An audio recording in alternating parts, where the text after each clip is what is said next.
show some of the today's styles.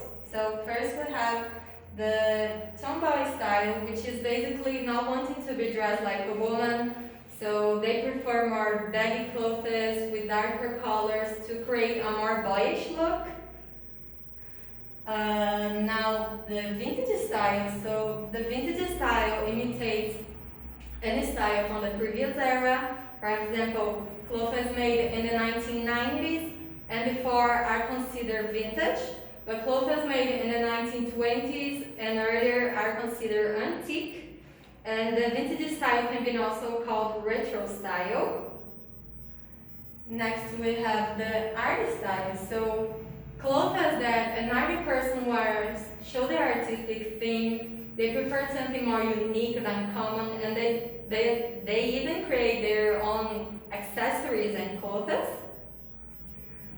Now the streetwear. So streetwear comes from the street fashion and have its roots from California with the skate culture, but also the hip hop fashion. They prefer more casual and comfortable clothes.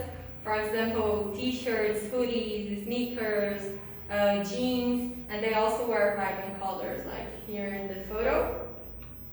And finally, we have the Bohemian style. So the Bohemian style got really popular around the 1960s to the 1970s when they really started to like this kind of clothes and this kind of free and flowy fabrics that they have. They focus on some exotic patterns and textures, and the Bohemian style can be also called boho or boho chic. And now I'm going to show some vocabulary.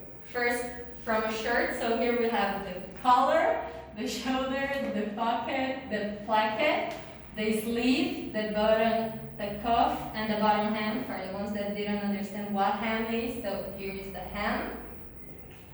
And now, vocabulary from pants. So here we have the inside label, the coin pocket, the front pocket, the fly, the inseam, the waistband, the belt loop, the back yoke, the back rise, the side seam, and the bottom hem.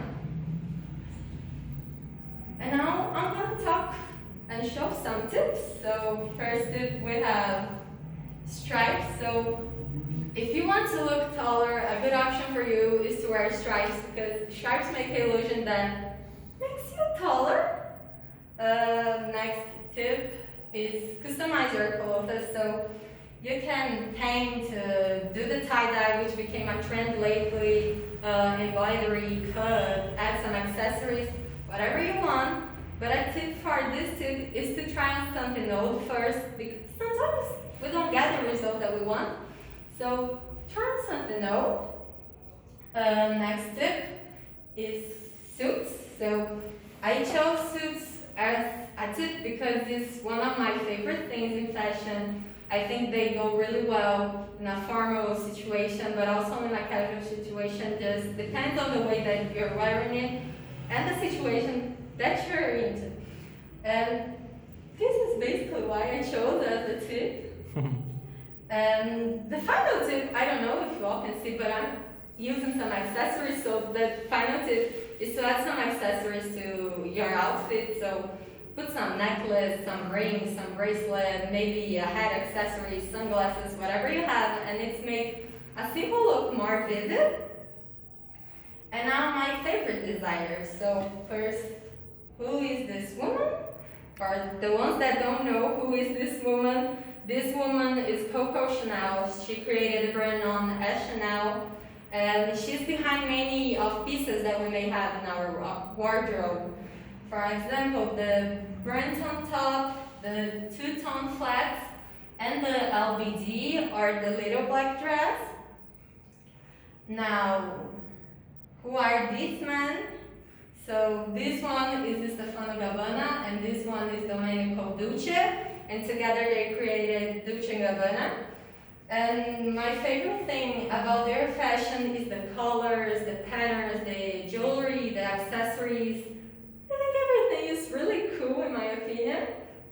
And finally, who is this woman? So this woman is Minju Kim. So Minju Kim won the Netflix reality show Next in Fashion.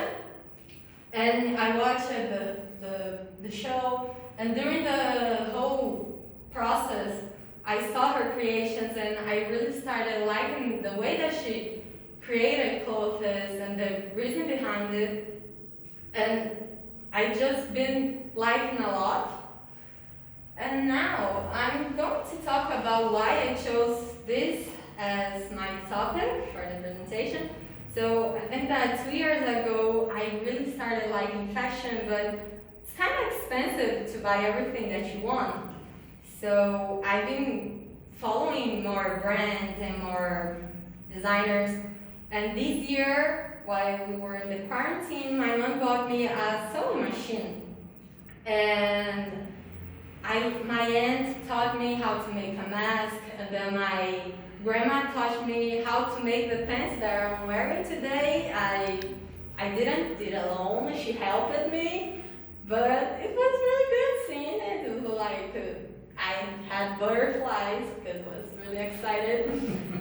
And I guess that's it. I think it might be something that I want for my future as my career, that I want to work with. I don't know if I'm going to create clothes, but there's many paths in the fashion world, so who knows what I'm gonna do, but I think this is what I want, so that's it.